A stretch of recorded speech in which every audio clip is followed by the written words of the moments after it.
Coach, this is Ole Miss's 7th consecutive trip to the NCAA's, 8th under your era. What does it mean for just having a hot streak going to NCAA's? Yeah, I think it means a lot, right? I mean, the momentum that we've carried over from this spring, really in the fall. These guys have been really consistent all year. I know that, we had some challenges, at the SEC championship, so I'll take that out.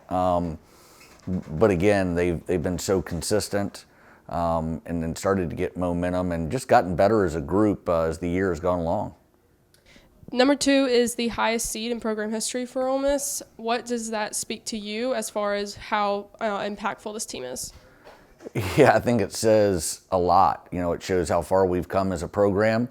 When I took this job 10 years ago, we made a commitment to not take any shortcuts, to do it the right way, and take our lumps for a little while. But here we are. We're starting to really reap the benefits from that. What do you see in this team to have success for the postseason?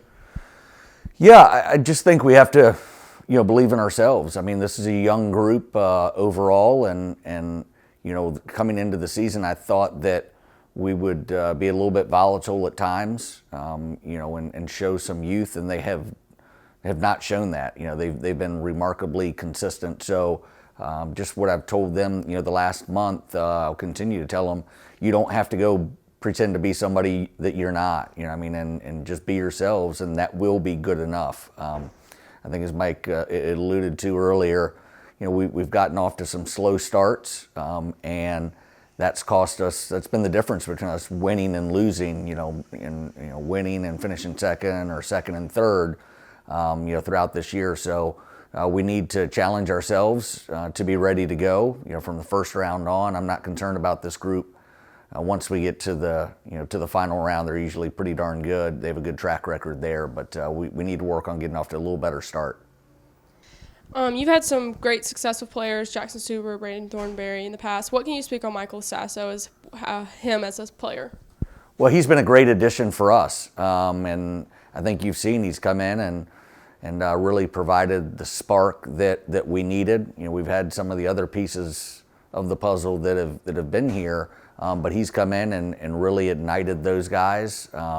He's shown remarkable confidence at the end of the day, but again, you mentioned those other players. They did those same things. The good part with Mike is, we have him for 2 more years, so we have a lot more of that. But again, he's been a great addition to our family.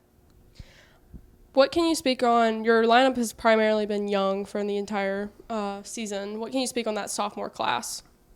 They've been the rock in the whole thing, and every team member has been great for us this year and has provided a spark. But I think it's hard to overlook that sophomore class for us. They've been consistent. They've been great. They've been leaders.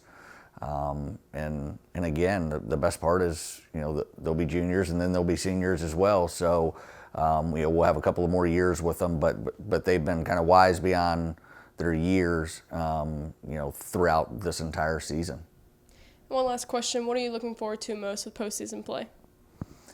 Yeah, holding up a championship, for sure. And it's just the journey with these guys and learning. They've been open-minded. They've been very coachable, and they'll need to continue to be that way. But just watching them mature, gain confidence as the year has gone along, has been awesome. And again, I think our journey is just beginning. Thank you. Thank you.